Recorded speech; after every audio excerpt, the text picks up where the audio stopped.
So welcome to fit with others. So இவ்வளோ நாள் நம்ம பண்ண கன்சிஸ்டன்சி ஆஃப் 366 டேஸ் என்னென்ன பண்ணோம், எவ்வளோ கஷ்டப்பட்டுருப்போம். ஸோ அதை பற்றி தான் இந்த வீடியோவில் ஃபுல்லாக பார்க்க போகிறோம். ஸோ வந்து நம்ம ப்ரீ பிளான்டாக பண்ணது கிடையாது, அதான் உண்மையான விஷயம். ஸோ இந்த ஃபிட்னஸ் ஜேர்னி வந்து எதுக்காக ஸ்டார்ட் பண்ணேன்னா, ஒரு காம்படிஷனுக்காக தான். ஆக்சுவலாக வந்து ஒரு கிரிக்கெட்டர், ஒரு 5 வருஷம் கிரிக்கெட்டில் ஏதாவது பண்ணணும் அப்படின்னு சொல்லிட்டு ரொம்ப கஷ்டப்பட்டு இருந்தேன். ஆனால் டீம் ரெகக்னைசேஷன் டீம்னால என்னால் வந்து மூவ் பண்ண முடியல ஃபார்வேர்டாக. நான் மட்டும்தான் என் எஃபர்ட்டை போட்டுட்டு இருந்தேன். சொல்லப்போனால் நிறைய இருக்குது பாலிடிக்ஸ்.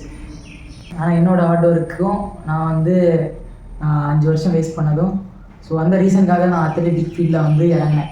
அண்ட் அப்போவே முடிவு பண்ணேன், இந்த வாட்டி ஏதாச்சும் அச்சீவ் பண்ணணும் அப்படின்னு சொல்லிட்டு லாஸ்ட் இயர் தான் அத்லெட்டிக்ஸில் இறங்கி லாங் டிஸ்டன்ஸ் தான் என்னோடய ஈவெண்ட். ஆக்சுவலாக ஃபிட்னஸுக்காக தான் நான் ஓடிட்டு இருந்தேன். டைமிங்கெல்லாம் அடிச்செல்லாம் ஓட எனக்கு தெரியாது. 2 months நான் கன்சிஸ்டன்சி, ஒரு நாள் ரெஸ்ட் விடாமல், பேசிக்காக ஸ்டார்டிங் வந்து 45 minutes run to 30 minutes run இந்த மாதிரி தான் மூவ் பண்ணிகிட்டு இருந்தேன். அண்டு ஒவ்வொரு நாளும் நான் என்னென்ன கஷ்டப்பட்டுருப்பேன் அந்த லிஸ்ட்டு. ஃபஸ்ட்டு வந்து ரெயின் ரன். நான் நிறைய ரெயின் ரன் ஓடி இருப்பேன். ரெயினில் வந்து ஓடுறது சாதா விஷயம் கிடையாது. ஒரு நாள் ஃபுல்லாக மழையாக இருக்கும். ஸோ காலமாக ஓட முடியாதா, சிலப்போ நைட்டும் மழை பெய்யும். ஸோ அந்த டைமில் மழையில் தான் ஓடி ஆகும். ஸோ அந்த மாதிரி டைம்ஸில் மழையில் நிறைய ஓடி இருக்கேன். வந்து நிறைய நைட் ரன் வந்து நிறைய ஓடி இருக்கேன். பிகாஸ் ஆஃப் ரீசன், நைட்டு வந்து ஃப்ரெண்ட்ஸ் அவைலபிளாக இருப்பாங்க. ஸோ வெளியே நம்ம எல்லோரும் கேட்பீங்க 5 மணிக்கெல்லாம் ஓட முடியாது அப்படின்னு. ரீசன் நாய் துரத்தோம், அது உங்களுக்கு புரியாது அந்த கஷ்டம். இன்னைக்குள்ள ஒர்க் அவுட் முடிச்சுட்டு அடுத்த நாள் தொடர்ந்து உடனே ஓட முடியாது. ஸோ அந்த மாதிரி டைம்ஸில் வந்து நைட் ரன் வந்து எனக்கு கம்ஃபர்டபுளாக இருந்திருக்கு. ஸோ நிறைய நைட் ரன் ஓடி இருக்கேன். நிறைய 12 மணி ரன் கரெக்டாக எப்படியாச்சும் ஒரு நாள் ஃபுல்லாக ஏதாச்சும் காலையிலேருந்து ஈவினிங் வரைக்கும் எனக்கு ஏதாச்சும் ஒர்க் இருக்கும். ஸோ ஒர்க் முடிச்சு அப்படி பஸ்ஸில் வந்து ரீச் ஆகும்போது கிட்டத்தட்ட 11 o'clock 11:30 இந்த மாதிரி டைம் முன்னாடியே வந்து ரீச் ஆகிடுவேன் ஹாஸ்டலுக்கு. ஸோ அதுக்கப்புறமா அந்த 20 minutes நான் 5 kilometer எப்படியாச்சும் ஓடி முடிச்சிடும். நிறைய டைம்ஸில் வந்து இந்த மாதிரி எனக்கு நடந்திருக்கு. 12 மணிக்குள்ளாடி, ஆனால் எனக்குள்ள டாஸ்க்கை வந்து எப்படி முடிச்சிடும். ஸோ ஆஃப்டர்நூன் ஏன்னா முன்னாடியே தெரிஞ்சிடும், காலையிலேயே ஒர்க் இருக்கும், ஈவினிங் ஒர்க் இருக்கும். ஸோ அந்த மாதிரி டேஸில் வந்து நான் வந்து மத்தியான நேரத்துலேயும் ஓடி இருக்கேன் நிறைய வாட்டி. வந்து ஈவினிங் எனக்கு ஏதாச்சும் ஒர்க் இருக்கும், கண்டிப்பாக பண்ணி ஆகணும், பேரண்ட்ஸ் போஸ்ட் பண்ணுறதுனால. ஸோ அந்த மாதிரி டைம்ஸில் வந்து நான் வந்து யோசிப்பேன், எப்படா இன்னைக்கு உள்ள டாஸ்க்கை முடிக்கிறது அப்படின்னு சொல்லிட்டு ஆஃப்டர்நூனும் நிறைய ஆஃப்டர்நூன் ரன் ஓடி இருக்கேன் வெயிலில். And with dehydration, painful days.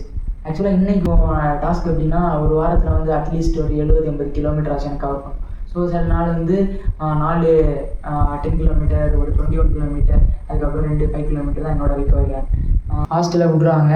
அன்றைக்கி ஈவினிங் வந்து என்ன ட்ரெயின் இருக்கும். அப்போ ஈவினிங் வந்து நம்மளால் ஓட முடியாது. அன்றைக்கி நான் வந்து காலையில் முடிச்சிடும். ஸோ காலையில் ஒரு 4 மணிக்கு எடுத்து முடிச்சிடுவேன். வேறு ஏதாச்சும் ஊரில் இருக்கோம், ஒரு எக்ஸாம் எழுத போகிறோம், அந்த மாதிரி எனக்கு நிறைய வாட்டி நடந்திருக்கு.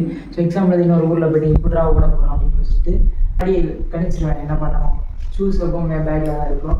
இது எல்லாமே ப்ரிப்பேர் பண்ணிட்டு ஜாகிங் மாதிரி I will run with 5 kilometers.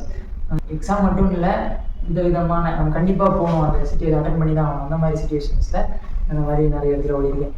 Example Coimbatore, சென்னையில் ஓடி இருக்கேன், அதுக்கப்புறம் சிதம்பரம், அங்கெல்லாம் ஓடி இருக்கேன். இந்த ஃபீவர் டைமில் ஃபீவரே வராமலாம் இருந்ததில்ல, ஃபீவர் வந்துருக்கு. காலையிலேருந்து வெயிட் பண்ணுவேன், ஃபீவர் கம்மியாகும் வெயிட் பண்ணிவிட்டு. நைட் டைம் வேறு சான்ஸ் இல்லை, கண்டிப்பாக நான் பண்ணி ஆகணும் சுச்சுவேஷனில் நான் அந்த மாதிரி ரன்னிங் பண்ணியிருக்கேன். இதில் வந்து இன்னொரு அட்வான்டேஜ் என்னென்னா, எனக்கு வந்து ஃபீவர் டைம் ஓடும்போது ஒரு பேலன்ஸ் இருக்காது. அப்படியே தண்ணி ஓடிட்டு இருக்கும், ஒரு குடிகாரன் மாதிரி. ஸோ இது வந்து நமக்கு வந்து சேஃப்டி கிடையாது ரோட்டில் ஓடும்போது. ஸோ இந்த இன்சிடென்ட் வந்து ஏலகிரி அப்புறம் கொடைக்கானல் இதில் வந்து நடந்திருக்கு. அதனால் வந்து புது இடம், அந்த டைமுக்குள்ளாடி என்ன கிளாஸ் அட்டன் பண்ணணும், அந்த ப்ரோக்ராம் அட்டன் பண்ணணும். அந்த டைமில் எனக்கு 10 கிலோமீட்டர் கவர் பண்ண டைம் கிடையாது. முடிச்சுட்டு வரதே நைட்டு 10 o'clock ஆகும். ஸோ இதுக்குள்ளாடி என்ன பண்ணுவோன்னா, மார்னிங்கே வந்து எழுச்சி அந்த குளிரில் வந்து 5 கிலோமீட்டர் கழிச்சு பட் ரேஸ் பண்ணி ஒரு நாளாக நான் ஓடி முடிச்சிட்டேன் கொடைக்கானல் ஏலகிரி. இது பெரிய டாஸ்க்காக இருந்துச்சு, ஆனால் நான் முடிச்சிட்டேன். அது ரொம்ப குளிராக இந்த மார்னிங் கரெக்டாக வேக்கப் பண்ணி ஓடும்போது, அந்த கோயம்புத்தூர்லாம் ஓடும்போது எப்பா அப்படின்றது. அண்டு அதை முடித்து திரும்ப நம்ம நார்மல் கிளைமேட் கண்டிஷன் வரும்போது, அதுவும் அங்கே அடாப்ட் ஆகி இங்கே அடாப்ட் ஆகும்போது கொஞ்சம் உடம்பு சிக்னஸ் அந்த மாதிரியெல்லாம் ஆகி, ஸோ அந்த மாதிரி கொஞ்சம் கஷ்டப்பட்டேன். எனக்கு இப்போ ஒரு 21 கிலோமீட்டர் இன்றைக்கி ஓடனேன்னு வச்சுக்கோங்க. ஸோ அண்ட் வந்துட்டு எனக்கு அந்த ரெஸ்ட் இருக்காது. என் தங்கச்சி காலேஜ் போகணும், அதுக்கப்புறம் வீட்டில் வந்து நிறைய வேலையாக இருக்கும். வீட்டு சப்போர்ட்டாக நான் என்ன பண்ணணுமோ நான் கண்டிப்பாக பண்ணிகிட்டே தான் இருப்பேன். ஏன்னா அவங்களுக்கு சப்போர்ட்டாக நான் மட்டும்தான் இருக்க முடியும். ஸோ அதனால் அந்த ரெஸ்ட்டை நான் பொருட்படுத்தாமல் அந்த ஈவினிங் வரைக்கும் ரெஸ்ட்டாக இருக்கும். அதுக்கு திரும்ப தங்கச்சி எடுக்க போகணும், அதுக்கப்புறம் திரும்ப விளையாட போவேன், அதுக்கப்புறம் திரும்ப நைட்டு ஓடுறது. ஸோ இந்த மாதிரி டேஸில் வந்து எனக்கு அடுத்த நாள் வந்து ரிகவரி இருக்காது. ஸோ அந்த வச்சுட்டும் நான் ஒரு வாரம் ஒரு மாதம் வரையும் மூவ் பண்ணதும் உண்டு அந்த கஷ்டத்தை வச்சுட்டு. ஸோ இது வந்து ஹார்ட் டைம்ஸ், எல்லாம் ஒரு நாள் மாறும் அப்படின்னு ஒரு நம்பிக்கையில் தான். அண்ட் இதுக்கு மேலே என்ன சொல்கிறதுன்னு தெரியல, சொன்னால் நிறையிலேருந்து போயிட்டே இருக்கும். அண்டு இவ்வளோதான்.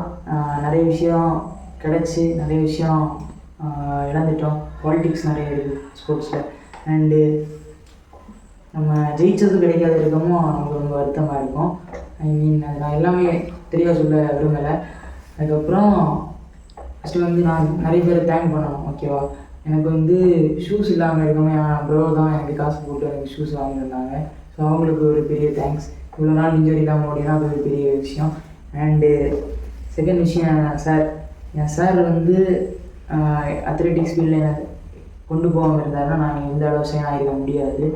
அண்ட் ஃபோர்த்து வந்து என் பேரண்ட்ஸ், அவங்க வேலைன்னு ஃபோர்ஸ் பண்ணாலும் எனக்கு நிறைய விஷயத்துக்கு சப்போர்ட் பண்ணியிருக்காங்க. அண்ட் ஃபிஃப்த்து வந்து என் ஃப்ரெண்ட்ஸ் நிறைய பேர் இந்த வீடியோஸ் எல்லாம் பார்க்குறீங்கல்ல, நான் ஸ்டோரி போடுறது அந்த டைம்ஸில் வந்து வீடியோஸ் வந்து அவங்கள்ட்ட தான் நான் எடுத்து கேட்பேன். ஸோ அதனால தான் என்ன டெய்லி அப்டேட் பண்ண முடிஞ்சுது. நான் ஒரு தப்பு பண்ணிட்டேன், என்னென்னா போஸ்ட் பண்ணாமல் விட்டுட்டேன். ஏன்னா இது வந்து ப்ரீ பிளான் கிடையாது. போஸ்ட் பண்ணாமல் விட்டுட்டேன். எனக்கு மெமரிஸ் கொஞ்சம் அச்சீவ் பண்ண ஆரம்பித்த அப்புறம் என் வீடியோஸ் வந்து நிறைய பேர் பார்த்துருக்கீங்க. அண்ட் அதர் டிஸ்ட்ரிக்ட்லேருந்து எனக்கு அந்த வீடியோஸில் கமெண்ட்ஸில் நிறைய பேர் சப்போர்ட் பண்ணியிருந்தீங்க, நிறைய பேர் டவுட்ஸ் கேட்டிருந்தீங்க. ஸோ அதனால தான் இப்போ வந்து ஒரு சேனல் Fit with Adarshன்னு ஒன்று ஆரம்பிச்சிருக்கேன். எனக்கு தெரிஞ்ச விஷயத்தையெல்லாம் ஷேர் பண்ணி உங்களே வந்து க்ரோ பண்ணலாம் அப்படின்னு. ஸோ இந்த மாதிரி நிறைய பேர் சப்போர்ட்டிவாக இருக்கும்போது எனக்கும் கண்டிப்பாக மோட்டிவேட்டாக இருக்குது. கண்டிப்பாக நம்ம வந்து எல்லாருமே மோட்டிவேட் ஆகிறோம், ஒன்றா ஃபிட் ஆகிறோம். அண்ட் நமக்கு வந்து நிறைய பேர் சப்போர்ட் பண்ணியிருக்காங்க இந்த ஜேர்னியில். நிறைய பேர் தெரியாமல் சப்போர்ட் பண்ணாமலே இருந்திருப்பாங்க. ஸோ நம்ம வந்து அந்த மோட்டிவேஷனை மட்டும் எடுத்துக்குவோம் ஒரு சைடில். ஏன்னா மோட்டிவேஷன் தான் நம்ம இவ்வளோ புஷ் பண்ணுது. அண்ட் இன்னொரு விஷயம், இந்த ஸ்டோரி ஸ்டேட்டஸ் எல்லாம் போடுவேன், ஸ்டோரி இன்ஸ்டாகிராம்லலாம்.